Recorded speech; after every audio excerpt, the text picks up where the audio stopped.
यह हिंदी कहानी आज के समय में बहुत काम की बात कह रही हैं। इसे जरूर देखें।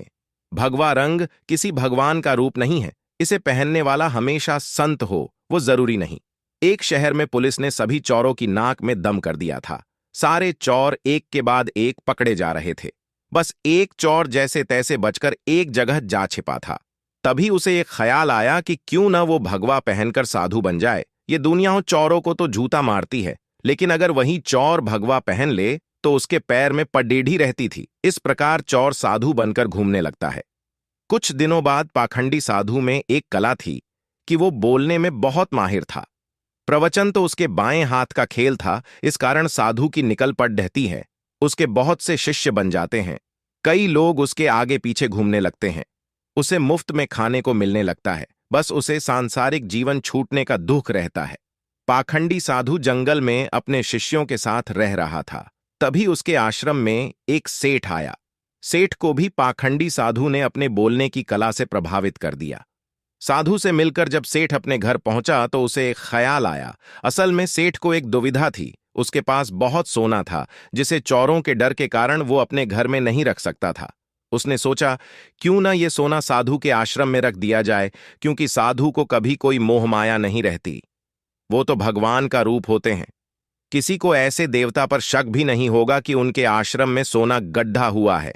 ऐसा सोचकर सेठ दूसरे दिन सोना लेकर पाखंडी साधु के आश्रम आता है और उससे पूरी बात बताता है। फिर क्या था, पाखंडी साधु का तो दिल गदगद हो गया। उसकी आंखें तो उस सोने की पोटली से हट ही नहीं रही थीं। उस सेठ ने वो सोने की पोटली आश्रम के एक पेड़ डीएच के नीचे दबा दी और वहां से चला गया।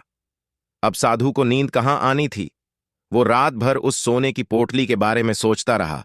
उसने सोचा, अगर ये सोना मिल जाए तो जीवन तर जाएगा, सांसारिक सुख भी मिलेगा, जो इस भगवा कपड्डहों ने छीन लिया है।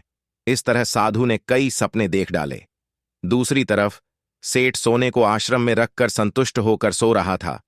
कुछ समय बीतने पर साधु ने एक योजना बनाई।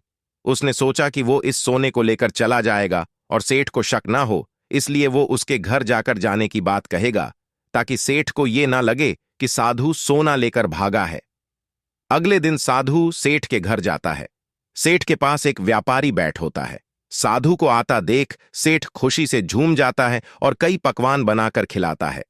साधु सेठ को अपने जाने की बात कहता है। इस पर सेठ दुखी होकर उसे रोकता है, लेकिन साधु कहता है कि वो एक सन्यासी हैं, किसी एक जगह नहीं रह सकता, उसे कई लोगों को मार्गदर्शन देना है। ऐसा कहकर साधु बाहर निकलता है और जानबूझकर सेठ के घर का एक तिनका उठा ले जाता है। थोड़ी देर बाद साधु वापस आता है, जिसे देख सेठ वापस आने का कारण पूछता है। तब साधु कहता है कि आपके घर का यह एक तिनका मेरी धोती में लटक कर मेरे साथ जा रहा था, वहीं लौटाने आया हूं। सेठ हाथ जोड़ कहता है, इसकी क्या जरूरत थी। तब साधु कहता है, इस संसार की किसी वस्तु पर साधु का कोई हक नहीं है। फिर अपनी बातों से वो सेठ को मोहित कर देता है और वहां से निकल जाता है। ये सब घटना सेठ के पास बैठा व्यापारी देखता है और सेठ से पूछता है कि कौन है ये साधु। तब सेठ उसे पूरी बात बताता है, जिसे सुनकर व्यापारी जोर जोर से हंसने लगता है। सेठ हंसने का कारण पूछता है। तब व्यापारी उसे कहता है, तुम मूर्ख हो, वो पाखंडी तुम्हें लुट के ले गया। जिस पर सेठ कहता है, कैसी बात करते हो, वो एक संत हैं, बहुत ज्ञानी है।